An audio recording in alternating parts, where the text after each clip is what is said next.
공동체에게 주신 말씀 같이 봅시다. 요한복음 4장 19절부터 24절까지만 보겠습니다.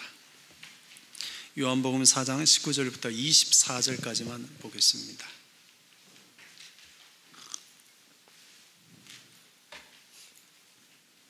한 절씩 힘차게 읽읍시다. 여자가 이르되 주여 내가 보니 선지자로소이다.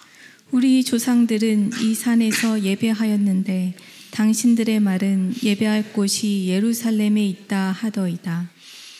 예수께서 이르시되 여자여 내 말을 믿으라. 이 산에서도 말고 예루살렘에서도 말고 너희가 아버지께 예배할 때가 이르리라. 너희는 알지 못하는 것을 예배하고 우리는 아는 것을 예배하노니 이는 구원이 유대인에게서 남이라. 아버지께 참되게 예배하는 자들은 영과 진리로 예배할 때가 오나니 곧 이때라. 아버지께서는 자기에게 이렇게 예배하는 자들을 찾으시느니라. 하나님은 영이시니 예배하는 자가 영과 진리로 예배할지니라. 아멘. 하나님이 찾으시는 예배자, 오늘은 13번째 시간입니다. 오늘은 신약 성경으로 넘어와서 어느 무명의 여인에 대한 이야기를 함께 나누고자 합니다. 우리가 지금까지 주일마다 살펴봤던 구약의 인물들은 아벨부터 시작해서 에녹과 노아, 아브라함, 또 야곱, 요셉, 모세, 사무엘, 다윗, 솔로몬, 여호사밧, 또 요시야, 이사야까지 이름만 들어도 위대한 믿음의 선조들이었습니다. 이분들 외에도 구약의 안에서 우리가 모범으로 삼을 만한 많은 분들이 있는데, 오늘은 신약으로 넘어가서 어느 이름 모를 무명의 여인에 대해서 우리가 함께 살펴보고자 합니다. 오늘 우리가 살펴볼 여인에 대해서 성경이 우리에게 주는 두 가지 정보가 있습니다. 하나는 이 여인은 사마리아 수가성에 살고 있는 사마리아 여인이었다라는 것과, 두 번째는 이 여인은 6번째 남편과 현재 살고 있는 여인이다라는 정보입니다. 사마리아인은 유대인들에게는 경멸스러운 존재였습니다. 유대인들이라면 사마리아인은 경멸스러운 존재, 마치 지금은 개가 아주 좋은 의미지만 당시에는 개는 아주 좋지 않은 의미였습니다. 개처럼 여겼습니다. 본문 9절에 보면 사마리아 여인이 예수님을 만났을 때 이렇게 이야기를 합니다. 당신은 유대인인데 어찌하여 사마리아의 여인인 나에게 물을 달라 할 수 있습니까? 예수님 당시 유대인들은 사마리아인들과는 서로 상종조차 하지 않았습니다. BC 722년에 북이스라엘이 아시리아에게 멸망을 당했습니다. 이 아시리아인들은 자기가 정복한 민족들을 강제로 혼인 정책을 통해서 혈통을 섞어버렸습니다. 그 이유는 민족을 말살하기 위해서였습니다. 그래서 북이스라엘 사람들은 자신들의 의지와는 상관없이 아시리아 사람 또는 이방 민족들과 강제로 결혼을 해서 아이들을 낳았는데, 결국 유대인의 순수한 혈통을 잃어버린 혼혈 아들을 낳았습니다. 이 때문에 유대인들은 북이스라엘 사람들을 일컬어서 조롱하는 조로, 경멸하는 조로 너희들은 순수한 아브라함의 혈통을 잃어버린 자들이라는 뜻으로 사마리아인이라고 불렀습니다. 이게 사마리아인이라는 자체는 결코 좋은 의미는 아니었습니다. 우리가 과거에 오랑캐 또는 쪽발이 이런 표현을 쓰지 않습니까? 여기에는 우리가 경멸과 미움이 담긴 그런 표현이죠. 마찬가지로 유대인들은 사마리아인, 이건 좋은 의미가 아니었습니다. 그 후 BC 587년에 남유다도 멸망을 당합니다. 그리고 70년 만에 바벨론 포로에서 돌아와서 예루살렘 성전을 다시 재건하려고 할 때, 이때 사마리아 사람들이 와서 도와주려고 했습니다. 그런데 유대인들이 다른 사람의 도움을 받아도 너희 혈통이 더럽혀진 사마리아인들에게는 도움을 받지 않겠다라고 거절을 합니다. 그러자 이 사마리아인들이 화가 나서는 이방 민족들과 힘을 합세해서 예루살렘 성전 건축을 방해하기 시작합니다. 이 때문에 유대인들과 사마리아인들 사이에는 더 깊은 미움과 증오의 골이 생기게 됩니다. 유대인들은 그러니까 이방인들뿐만 아니라 이방 땅에 살고 있는 유대인들의 디아스포라라고 부르죠. 절기가 되면 디아스포라 유대인뿐만 아니라 이방인들도 예루살렘에 오는 것을 막지 않았습니다. 그런데 사마리아 사람들만큼은 예루살렘 땅에 발을 들이는 것을 허용하지 않았습니다. 기록에 따르면 어느 유대인이 자기 집안에 사마리아인을 집으로 들여오게 했습니다. 근데 이 사실을 알게 된 유대인들이 단체로 그 유대인 집에 쳐들어가서는 그 집의 자녀들을 잡아다가 노예로 팔아넘겼습니다. 이 사실을 아는 유대인들이 그것을 당연하게 생각했습니다. 그래서 또 이때부터 유대인들 안에 한 가지 불문율이 생겼는데, 그것은 사마리아인과 상종하는 유대인은, 사마리아인과 교류하는 유대인은 그의 자녀들은 노예로 팔아도 무방하다라는 불문율이 생겼습니다. 그만큼 유대인들은 사마리아인에 대해서 좋지 않은 감정을 가졌습니다. 유대 땅에서 갈릴리로 가기 위해서는 사마리아 땅을 지나가야 했습니다. 그런데 사마리아인들과 상종하지 않기 위해서 일부러 요단강 동편에 있는 우회로를 만들었습니다. 그래서 돌아서 갔습니다. 예수님 당시에는 바로 이와 같았습니다. 그런데 지금 오늘 본문에 사마리아의 수가성 여인이 사마리아인이었다라는 것은 유대에서 유대인들이라면 결코 상종할 수 없는 여인, 결코 함께할 수 없는 여인, 경멸스럽고 증오심이 가득한 그런 여인이었다라는 뜻입니다. 그런데 이 여인은 17절에 보는 것처럼 6번째 남편과 살고 있었습니다. 그런데 이 6번째 남편도 실은 정식 혼인을 해서 살고 있는 남편이 아니라 동거남이었습니다. 예수님 당시에는 여인은 사람의 숫자를 셀 때 숫자로 세지도 않았습니다. 여인들에게는 사회적, 경제적 또는 어떤 정치적 참여가 금지가 되던 그런 시대였습니다. 그 당시 유대인들은 하루 3번 기도 시간에 맞춰서 하나님께 기도문을 가지고 기도를 했는데, 그때 당시에 유대인들이 기도했던 기도문 안에는 마지막에 감사 기도 내용이 적혀 있는데, 그 감사 기도 내용이 이랬습니다.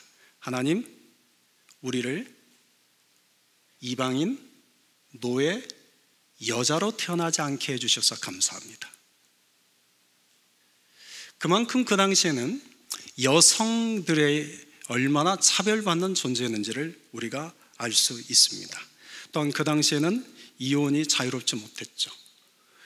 그 당시에는 여자들이 이혼을 한다는 것은 경제적 참여가 허용되지 않던 시대였기 때문에 곧 사회적, 경제적 죽음을 의미했습니다. 그런데 이 여인은 한두 번도 아니고 6번째 남자와 지금 살고 있습니다. 그래서 이 여인은 사마리아 땅에서도조차 사마리아 사람들에게 손가락질 받고 조롱을 받고 미움을 받고 외면을 당하는 그런 여인이었습니다. 그래서 본문에 보면 이 여인이 다른 마을 사람들이 우물가로 나가지 않는, 가장 하루 중에 날씨가 뜨거운 정오의 시간에 우물가에 나갔습니다. 그런데 본문에 보면 예수님께서 사마리아 땅에 그 시각에 들어가서 이 여인을 만나게 됩니다. 본문 요한복음 4장 3절과 4절을 보면 유대를 떠나사 다시 갈릴리로 가실새 사마리아를 통과하여야 하겠는지라 라고 기록하고 있죠. 이 본문만 얼핏 보면 예수님께서 어쩔 수 없이 이 사마리아 땅에 들어간 것처럼 보이죠. 그런데 앞에서도 말씀드린 것처럼 유대인들은 사마리아 땅 자체를 밟지 않았습니다. 갈릴리로 가기 위해서는 요단강 동편 우회로 길을 따라가면 됐습니다. 그런데 예수님께서 그 길을 따라가지 않고 예수님이 사마리아 땅에 들어간 겁니다. 여러분, 하나님이 하시는 일에는 결코 우연이 없죠. 예수님이 하시는 모든 걸음 속에는 우연히 하신 일이 없습니다. 다 뜻이 있고 계획이 있으십니다. 그러니 예수님께서 굳이 유대인들이라면 가지 않는 그 사마리아 그 땅, 그것 딱 가장 무더운 정오의 시간에 그 땅에 들어갔다는 것은 무슨 뜻이 있겠습니까? 바로 이 수가성의 여인을 만나시기 위해서 가신 겁니다. 성경에 보면 예수님께서 이 사마리아 땅에 들어가서 하신 일은 딱 하나밖에 없습니다. 이 수가성의 여인을 만난 것밖에 없습니다. 다시 말하면 예수님이 이 사마리아 땅에 들어간 것은 오직 모두가 다 외면하고 모두가 다 무시하고 모두가 다 손가락질하고 모두가 다 경멸하는 이 수가성의 여인을 만나주시기 위해서 예수님이 들어가신 것입니다. 예수님께서 유대 땅에 오신 목적은 이스라엘의 잃어버린 양을 찾기 위해서였습니다. 마태복음 15장 24절에 보면 나는 이스라엘 집에 잃어버린 양 외에는 다른 데로 보내심을 받지 아니하였다. 그리고 누가복음 15장에 보면 예수님께서 잃은 양의 비유, 잃은 드라크마의 비유, 잃은 아들을 찾은 탕자의 비유를 통해서 예수님이 이 땅에 잃은 양을 찾기 위해서 오셨다라는 것을 명확하게 보여주십니다. 그렇다면 예수님이 사마리아 땅에 가신 것도 무엇 때문입니까? 잃은 양을 찾기 위해서입니다. 그 잃은 양이 누구입니까? 모두가 다 손가락질하고 모두가 다 증오하고 모두가 다 외면하고 모두가 무시했던 그 수가성 여인이 예수님에게는 잃어버린 양이셨습니다. 예수님께서 잃어버린 양을 찾으러 가신 이유는 누가복음 19장 10절에 이렇게 나옵니다. 인자가 온 것은 잃어버린 자를 찾아 구원하려 함이라. 여러분, 교회는 누가 오는 곳이어야 됩니까? 교회는 누가 와야 되는 곳일까요? 교회는 믿음 좋은 사람만 와야 되는 곳일까요? 교회는 사회적으로 명망 있는 사람만 와야 되는 것일까요? 교회는 그래도 사람들에게 좀 인정받는 사람만 와야 되는 것일까요? 그렇지 않죠. 예수님은 이렇게 말씀하셨습니다. 마태복음 9장 12절과 13절에 보면 건강한 자에게는 의사가 쓸데없고 병든 자에게라 쓸데있다. 나는 의인을 부르러 온 것이 아니라 누구를 부르러 왔다? 죄인을 부르러 왔다. 다시 말하면 교회는 누가 와야 되는 곳입니까? 병든 자가 와야 되고 죄인이 와야 됩니다. 이 말은 정확하게 이해하셔야 됩니다. 영적으로 내가 병든 자라는 것을 아는 사람, 내가 죄인이라는 것을 아는 사람, 그런 사람은 교회에 오셔야 됩니다. 그리고 그런 사람을 교회는 환영해야 됩니다. 예수님이 이 땅에 오시기 전에는 병든 사람, 죄인은 예배하는 자리에 나아갈 수조차 없었습니다. 그런데 예수님께서 이 땅에 오셔서 병든 자와 죄인들을 섬겨주시고 우리 모두를 위해서 예수님의 생명을 대속물로 내어주신 뒤부터 이제는 병든 자, 죄인들 누구나 알 것 없이 하나님께 예배하는 자의 자리에 나아갈 수 있게 된 겁니다. 그래서 저와 여러분도 오늘 이 자리에 나올 수 있었던 겁니다. 여러분, 우리가 예배하는 자리에는 누구나 올 수 있습니다. 그런데 한 가지 기억하십시오. 예배하는 자의 자리에는 누구나 올 수 있지만 하나님께 예배하러 나아갈 때는 가져야 할 마음가짐이 있습니다. 그 마음가짐이란 겸손함과 상한 심령입니다. 시편 51편 17절에 이렇게 말씀합니다. 하나님께서 구하시는 제사는 상한 심령이라. 여러분, 하나님께 나아갈 때는 상한 심령으로 나아가야 되는데 이 상한 심령은 다른 말로 하면 내가 영적으로 병든 자요, 내가 죄인이요, 이 깨달음, 이 고백을 하는 마음입니다. 누가복음 18장을 보면 예수님께서 바리새인과 세리의 비유를 들려주셨습니다. 우리가 잘 아는 얘기죠. 바리새인과 세리가 함께 성전에 나아갔습니다. 그런데 바리새인은 하나님께 이렇게 기도했습니다. 하나님, 이 세리와 같지 않음을 감사합니다. 그런데 세리는 하나님께 이렇게 기도했습니다. 아버지 하나님, 나를 불쌍히 여겨주십시오. 나는 죄인입니다. 그리고 나서 예수님의 결론으로 하신 말씀은 이 두 사람 중에 누가 의롭다함을 받았느냐, 이 두 사람 중에 누가 하나님으로부터 기뻐하심이 되겠느냐, 이 세리와도 같지 않음을 감사합니다 했던 바리새인은 의롭다함을 얻지 못한 채 집으로 돌아가고, 나를 불쌍히 여겨주십시오, 나는 죄인입니다 라고 했던 세리는 하나님께 의롭다함을 받고 집으로 돌아갑니다. 그런데 중요한 건 이겁니다. 예수님께서 누구에게 이 말씀을 하셨느냐입니다. 예수님께서 이 비유의 말씀은 누구에게 하셨을까요? 누가복음 18장 9절에 이렇게 기록되어 있습니다. 자기를 의롭다고 믿고 다른 사람을 멸시하는 자들에게 이 비유로 말씀하시니라. 자기를 의롭다고 믿고, 다시 말하면 내가 그래도 남보다는 더 의롭지, 내 믿음이 다른 사람보다는 더 나은 믿음이지, 그래서 다른 사람을 볼 때 멸시하고 무시하고 비난하고 판단하는 자들에게 이 말씀하신 겁니다. 여러분, 누구나 예배하는 자리에 나아갈 수 있습니다.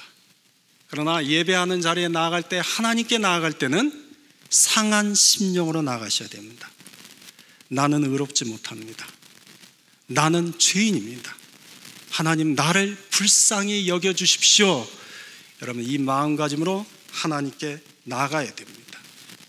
사마리아 여인은 이런 상한 심령을 가진 여인이었습니다. 여러분, 사마리아 여인이 정오의 시간에 아무도 다니지 않는 그 시각에 혼자 우물가에 나갔다는 것은 그 여인이 스스로도 내가 이런 삶을 살지 않아야 되는데 죄에 대한 인식이 있었다는 얘기입니다. 사마리아 여인은 자신을 찾아온 예수님에게 한 가지 질문을 합니다. 그 질문은 예배에 대한 질문이었습니다. 20절입니다. 같이 읽어봅시다. 우리 조상들은 이 산에서 예배하였는데 당신들의 말은 예배할 곳이 예루살렘에 있다 하더이다. 이는 하나님을 예배하는 장소에 대한 질문이죠. 당시 사마리아인들은 유대 땅에 갈 수 없어서 그리심산에 성전을 짓고 하나님께 예배했습니다. 그러니 사마리아인들은 그리심산에서 예배를 했고, 또 유대인들은 예루살렘 성전에서 서로 예배를 드렸죠. 그런데 이 여인이 자신을 찾아온 예수님에게 질문합니다. 내가 어디서 예배를 드려야 됩니까? 여기는 여러 의미가 담겨 있겠죠? 그리심산에서 예배 드려도 되는 겁니까? 내가 예루살렘 성전에 가고 싶어도 나는 사마리아인이요 죄인이라 갈 수 없는데 나는 그곳에서 예배 드릴 수 있습니까? 그때 예수님이 이 여인에게 이렇게 말씀하십니다. 21절입니다. 예수께서 이르시되 여자여 내 말을 믿으라. 이 산에서도 말고 예루살렘에서도 말고 너희가 아버지께 예배할 때가 이르리라. 이 산에서도 말고 예루살렘 성전에서도 말고 너희가 하나님 아버지께 예배할 때가 이를 것이다. 아직 그때는 안 됐어요. 언제 이루어집니까? 예수님이 십자가에 달리실 때 이루어집니다. 다시 말하면 이 말씀이 가지는 두 가지 의미가 있는데, 하나는 건물로서의 성전 시대는 이제 끝난다라는 뜻입니다. 오늘 설교를 여러분들 잘 귀를 기울여 주시기 바랍니다. 예수님께서 이 말씀하신 것은 그리심산 성전에서 예배를 드려야 됩니까? 예루살렘 성전에서 예배를 드려야 됩니까? 그리심산 성전도 아니고 예루살렘 성전도 아니고 하나님께 예배할 때가 온다. 다시 말하면 이제 성전, 건물로서의 성전 시대는 끝난다라는 뜻이 있습니다. 우리가 새벽마다 살펴봤던 것처럼 여러분, 건물로서의 성전이 처음 세워진 것은 누구 때입니까? 솔로몬 때죠. 근데 솔로몬이 건물로서의 성전을 처음 세운 것은 이스라엘 백성들이 출애굽한 지 몇 년 만이었습니까? 480년 만이었습니다. 다시 말하면 하나님은 480년 동안 성막 안에서 예배를 받으셨습니다. 하나님께서 이스라엘 백성들을 예굽에서 출애굽시킨 것은 하나님을 예배하는 자가 되게 하기 위해서였습니다. 그래서 시내산으로 가게 하셔서 그곳에서 율법을 주시고 성막을 짓게 하셨습니다. 그런데 성막은 천과 가죽과 조각목으로 만들어졌습니다. 그런데 그 당시 고대 제국들은 자기 민족이 섬기는 신들을 위해서 거대하고 웅장하고 화려한 건물로서의 신전을 지었습니다. 그런데 하나님은 이스라엘 백성들에게 건물로서의 화려하고 아름답고 웅장한 성전을 지으라고 말씀하지 않으셨습니다. 성막을 지으라고 하셨고 무려 480년 동안 그 성막에서 예배를 받으셨습니다. 어느 날 다윗이 자신은 백향목 궁전에서 편하게 지내는데 내 하나님을 모신 성막은 청과 가죽으로 만든 초라한 곳이라는 것에 너무 마음이 아팠습니다. 그래서 하나님을 위해서 나도 하나님께 하나님의 성전을 하나 지어줘야겠다. 하나님께서 그 다윗의 마음을 받으시고 그 아들 솔로몬을 통해서 건물로서의 성전을 짓게 하셨습니다. 여러분, 하나님이 먼저 다윗과 솔로몬에게 건물로서의 성전을 지으라고 말씀하신 적이 없습니다. 다윗이 하나님께 올려드린 그 마음을 받으시고 건물로서의 성전을 지으라고 허락하신 것입니다. 그래서 하나님이 다윗에게 성전 설계도를 그려주셨습니다. 그리고 솔로몬은 그 성전 설계도에 따라서 최초의 성전을 지었습니다.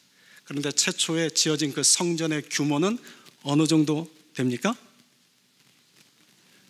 어마어마하고 웅장하고 거대한 성전이 아닙니다. 고작 90평밖에 되지 않습니다. 3230 스퀘어핏밖에 되지 않습니다. 지금 우리가 예배드리는 이 성전만 하지 않을까 싶습니다.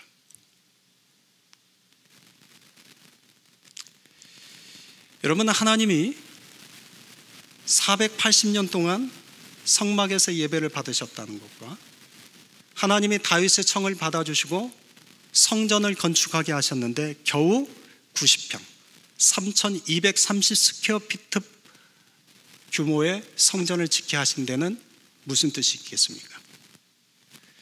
여기서 우리가 깨달아야 될 것은 하나님은 결코 거대하고 웅장하고 화려한 건물로서의 성전을 원하시는 분이 아닙니다. 그러니 우리가 속아 넘어가서 안 되는 것도 이거죠. 하나님을 위해서 우리가 거대하고 웅장하고 화려한 교회 건물을 지읍시다. 그러나 하나님을 위한 것이 아닙니다. 우리의 만족을 위해서입니다.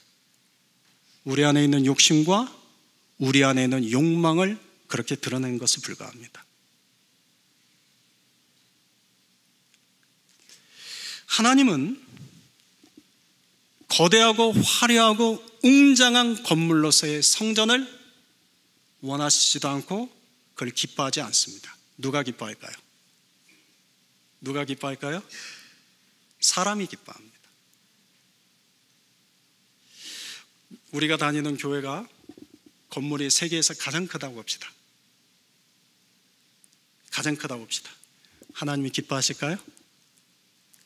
근데 확실한 것은 우리는 기뻐할 겁니다. 야, 그리고 우리가 다니는 교회가 세계에서 가장 큰 교회 건물이야. 예수님은 건물로서의 성전 시대를 끝내셨습니다. 요한복음 2장 19절에 보면 예수님께서 유대인들에게 말씀하시기를 너희가 이 성전을 헐어라. 내가 사흘 만에 다시 짓게 할다. 그리고 2장 21절에 보면 이 성전이 의미하는 바가 무엇인지를 정확하게 말씀하십니다. 이 성전은 육체된 자기를 말씀하신다. 다시 말하면 예수님이 성전이 되어 주신 것입니다. 건물로서의 성전은 우리에게 생명을 주지 않습니다. 여러분, 건물로서의 성전은 우리에게 구원을 주지 않습니다. 우리에게 죄사함을 주지 않습니다. 우리에게 생명을 주시고 우리에게 죄사함을 주시고 우리에게 구원을 주시는 것은 오직 예수님밖에 없습니다. 여러분, 건물인 성전을 통해서는 하나님께 나아갈 수 없습니다. 여러분들은 오늘 이 자리, 이 건물 안에 들어와서 하나님께 예배할 때 이 건물을 통해서 하나님께 나아가는 것이 아닙니다. 오늘 이 자리에 계시는 예수님, 그 예수님을 믿는 믿음을 통해서만 하나님께 나아갈 수 있습니다. 그러므로 예수님이 계신 곳이 성전입니다. 교회에 대해서 우리가 착각하는 것 두 가지. 첫째, 교회가 건물이라는 생각입니다. 교회는 건물이 아닙니다. 두 번째 착각, 교회 건물이 성전이라는 생각입니다. 교회 건물은 성전이 아닙니다. 예수님이 주는 그리스도시요 살아계신 하나님의 아들이십니다 라는 이 신앙 고백에 교회를 세우셨습니다. 예수님이 이 신앙 고백 위에 세우신 교회는 건물로서의 교회가 아니라 예수님을 내 마음에 모시는 마음의 성전을 주님은 세우기를 원하셨습니다. 사람들은 교회 건물을 세우는 것이 목표이지만 예수님의 목표는 건물로서의 교회가 아니라 우리 모두가 마음의 성전으로서의 교회를 세우시는 것입니다.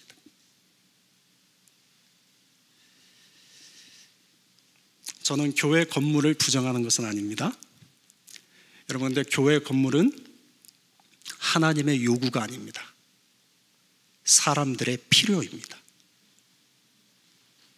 하나님이 요구하신 것이 아니라 사람들이 필요하기 때문에 교회 건물을 갖습니다. 함께 모여서 예배하고, 함께 찬양하고, 함께 경배하고, 함께 기도하고, 함께 교제 나누고, 함께 훈련하고, 함께 말씀 공부하기 위해서 필요한 것이 교회 건물이죠. 그러나 교회 건물을 위해 우리는 살지 않습니다. 우리는 교회 건물을 위해 달려가는 자가 아닙니다. 우리는 우리 각자가 하나님이 찾으시는 마음의 성전을 세워가는 일에 우리는 달려가는 자들입니다. 그래서 우리 함께 걷는 교회는 건물로서의 성전을 지향하기보다 성도들의 마음이 하나님을 예배하는 성전으로서 세워지는 교회가 되기를 지향하는 교회가 되기를 힘씁시다. 또한 우리 함께 걷는 교회는 눈에 보이는 화려함과 웅장함을 추구하는 교회가 아니라 눈에 보이지 않는 하나님 나라와 하나님의 의를 추구하는 그런 교회가 되기를 힘씁시다. 여러분, 우리가 세워야 될 것은 교회 건물이 아닙니다. 우리가 사랑해야 될 것도 교회 건물이 아닙니다. 우리가 세워야 할 것은 마음의 성전이요, 우리가 사랑해야 될 것은 교회입니다. 혼동하지 마십시오. 교회와 교회 건물은 다릅니다. 교회 건물을 사랑하는 자는 많으나 교회를 사랑하는 자는 적습니다. 교회 건물을 추구하는 자는 많으나 참다운 교회를 추구하는 곳은 적습니다. 사랑하는 성도 여러분, 교회 건물이 아닌 우리 모두가 하나님이 거하시는 마음의 성전으로서 세워져 가는 일에 우리 모두 힘쓰는 자들이 됩시다. 예수님께서 사마리아 여인에게 여자여 내 말을 믿으라. 이 산에서도 말고 예루살렘에서도 말고 하나님 아버지께 예배할 때가 올 것이다. 건물로서의 성전이 끝났다는 겁니다. 이제 곧 끝날 것이라는 겁니다. 두 번째, 이 말씀의 의미는 예배에서 장소보다 더 중요한 것이 있다라는 뜻입니다. 이 본문 말씀을 잘못 이해하면 이제는 장소는 중요하지 않구나, 이제는 장소는 별로 중요하지 않다라고 오해하기 쉽습니다. 그렇지 않습니다. 여러분, 사무엘상 15장 22절에 순종이 제사보다 낫다라는 말씀의 의미는 뭡니까? 순종은 중요하고 제사는 중요하지 않다라는 뜻인가요? 아니죠. 제사보다 더 중요한 것이 있는데 그것이 순종이다라는 뜻이죠. 마찬가지로 이 산에서도 말고 예루살렘에서도 말고 하나님 아버지께 예배할 때가 올 것이다 라는 말씀은 아무 장소, 이젠 더 이상 예배드리는 장소가 중요하지 않다라는 것이 아니라 예배드리는 장소보다 더 중요한 것이 있다라는 뜻입니다. 그 중요한 것이 무엇인지 그 다음 나옵니다. 23절, 24절입니다. 우리 같이 한번 읽읍시다. 아버지께 참되게 예배하는 자들은 영과 진리로 예배할 때가 오나니 곧 이때라. 아버지께서 자기에게 이렇게 예배하는 자들을 찾으시느니라. 하나님은 영이시니 예배하는 자가 영과 진리로 예배할지니라. 아멘. 오늘 여러분이 함께 걷는 교회에서 예배를 드리죠. 여러분들이 다른 교회 가서 예배를 드린다 할지라도 여러분 어느 교회느냐는 중요하지 않습니다. 그러나 중요한 것은 우리가 하나님을 참되게 예배하는 자가 되는 것입니다. 하나님을 참되게 예배한다는 것은 오늘 본문에 영과 진리로 예배하는 것이라고 말씀합니다. 여러분, 영과 진리로 예배한다는 것은 어떤 의미일까요? 영과 진리로 예배한다는 것은 어떤 거룩하고 엄숙한 분위기를 의미하지 않습니다. 영이란 성령을 의미하고 진리란 예수님 곧 복음을 의미합니다. 다시 말하면 우리가 하나님께 예배하는 참된 예배는 성령을 의지하여 예수님의 이름으로 하나님께 나아가는 예배입니다. 영과 진리 안에서라는 말을 또 다른 말로 표현하면 진리의 영 안에서라는 뜻입니다. 다시 말하면 참된 예배는 진리의 영이신 성령 안에서 예배하는 것입니다. 요한복음 16장 13절에 진리의 성령이 오시면 그가 너희를 모든 진리 가운데로 인도하시리니. 여러분, 예배에는 성령의 임재가 있어야 합니다. 예배에는 성령의 기름 부으심이 있어야 합니다. 예배에는 성령의 역사하심이 있어야 합니다. 성령의 임재가 없는 예배, 성령의 기름 부으심이 없는 예배, 성령의 역사하심이 없는 예배는 거룩을 말한다 할지라도 형식에 지나지 않습니다. 여러분, 진정한 거룩은 형식에서 나오지 않습니다. 진정한 거룩은 성령의 임재 속에 나타납니다. 어떤 분들은 예배는 최대한 거룩하게, 그 거룩하게라는 말의 뜻이 무엇인지를 가만히 들어보면 그 거룩하게라는 단어를 쓸 때는 엄숙하게, 진지하게, 정중하게 라는 뜻으로 말씀합니다. 그런데 성령의 임재가 있을 때 진정한 거룩이 우리에게 주어집니다. 성령은 거룩의 영이시오 우리를 거룩해 하는 영이십니다. 그러므로 성령의 임재가 있는 예배는 형식은 이때 형식에 매이지 않습니다. 그러나 성령의 임재가 없는 예배는 형식만 강조합니다. 사랑하는 성도 여러분, 우리의 예배는 성령의 임재가 없는 형식만 강조하는 그런 예배가 아니라 형식은 갖추되 형식에 매이지 않는 성령의 임재가 나타나는 성령의 능력으로 우리가 거룩함을 힘입는 우리 안에 거룩함의 능력이 나타나는 그런 예배가 되기를 소망합니다. 마틴 로이드 존스 목사님이라는 분이 이런 말씀하셨어요. 하나님의 성령이 역사하지 않을수록 예배는 형식적이 된다. 반면 신앙이 회복될수록 성령이 주관하시는 예배가 된다. 우리의 예배가 이런 예배가 되기를 소망합니다. 형식적이고 죽어가는 예배가 아니라 성령의 임재가 없어서 인간적으로 스스로 진지하고 엄숙하게 거룩을 조장해내는 그런 예배가 아니라 우리 안에 참다운 성령의 임재가 있어서 성령의 능력으로 거룩해지는 그런 예배가 되기를 소망합니다. 이런 예배는 어떻게 드릴 수 있습니까? 이런 예배를 사모하는 자의 것입니다. 성령을 사모하고 성령의 임재를 사모하는 자에게 그 자리에 성령이 임하십니다. 성령을 사모하는 자에게 성령의 임재가 주어집니다. 우리가 주님께 예배 드릴 때 성령의 임재를 사모하고 우리가 성령의 기름 부으심을 사모할 때 이 자리에 성령의 임재가 있습니다. 저는 성령은 오늘도 살아서 우리 안에 역사하시는 분이라고 믿습니다. 잠언서 8장 17절에 나를 사랑하는 자들이 나의 사랑을 입으며 나를 간절히 찾는 자가 나를 만날 것이다. 또 누가복음 11장 13절에 너희가 악할지라도 좋은 것을 자식에게 줄 줄 알거든 하물며 너희 하늘 아버지께서 구하는 자에게 성령을 주시지 아니하겠느냐. 아멘. 저는 이 주님의 말씀을 믿습니다. 여러분, 성령은 사모하는 자에게 주십니다. 진리의 영, 그 성령 안에서 예배하는 자가 하나님을 참되게 예배하는 자요, 하나님이 찾으시는 예배자입니다.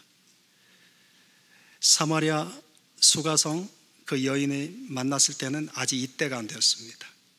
그런데 이제는 이때가 되었습니다. 이때가 되었습니다. 그러니 우리가 예배를 이제 어떻게 드려야 될까요? 우리가 이제 예배를 어떻게 준비해야 될까요? 내 마음대로 드리지 마십시오. 오늘 말씀 들은 대로 여러분, 우리가 성령의 임재를 사모하며 성령의 기름 부으심이 있는 예배를 사모하며 함께 준비하고 이 일에 힘씁시다. 예수님께서 수가성 이 여인에게 이런 말씀을 하시는 이유가 무엇 때문일까요? 여러분, 수가성의 여인은 유대인들에게 환영받지 못하는 여인입니다. 어찌 보면 그 여인은 6번째 남자와 살고 있다는 것은 그 당시에는 실패한 여성입니다.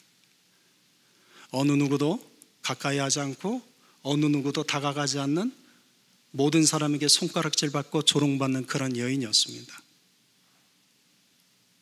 그런데 그 여인에게 예수님이 찾아가셨습니다. 그리고 그 여인에게 하나님이 찾으시는 예배자가 되는 길을 가르쳐 주셨습니다. 여러분, 예수님이 성경 안에 수없이 많은 사람들을 만나셨는데 하나님이 찾으시는 예배자가 되는 그 길을 모든 사람들이 외면하고 모든 사람들이 실패한 인생이라고 손가락질하는 그 여인에게 찾아가 주셔서 알려주십니다. 저는 이 시간에도 예수님이 우리 가운데 찾아오고 계심을 믿습니다. 우리의 과거 중요하지 않습니다. 우리의 직업 중요하지 않습니다. 우리의 신분 중요하지 않습니다. 그런데 사람들은 그 사람의 직업, 그 사람의 신분, 그 사람의 과거를 봅니다. 그러나 주님에게는 그 관심이 없습니다. 여러분, 이 사마리아 여인을 한번 생각해 보십시오. 6번째 남자와 살 때 마음속에 얼마나 힘들었겠습니까? 아마 3번째 남자하고 살 때 이런 마음을 가졌을지 몰라요. 나 이 남자와 이제 끝났다. 이 남자하고만 이제는 살 거다. 또 다른 남자 찾지 않을 거다. 근데 또 4번째 남자하고 만났네요. 이것으로 끝내야지. 5번째 남자는 찾아야지. 근데 또 5번째 남자랑 결혼했어요.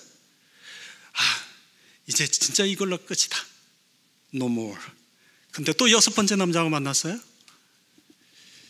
여러분, 이것이 우리에게 의미하는 게 뭘까요? 나 이거 죄 짓지 말아야지.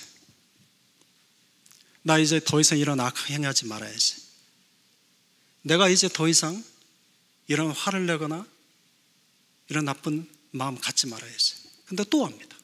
또 합니다. 또 합니다. 여러분 다 그렇죠?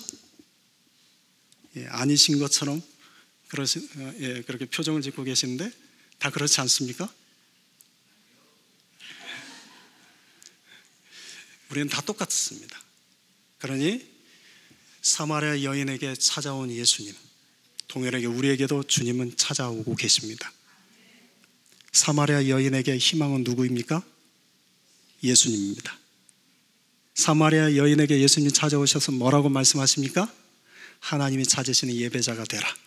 그리고 그 길을 가르쳐 주십니다. 오늘 우리에게 찾아오신 예수님이 우리에게 동일하게 말씀하십니다.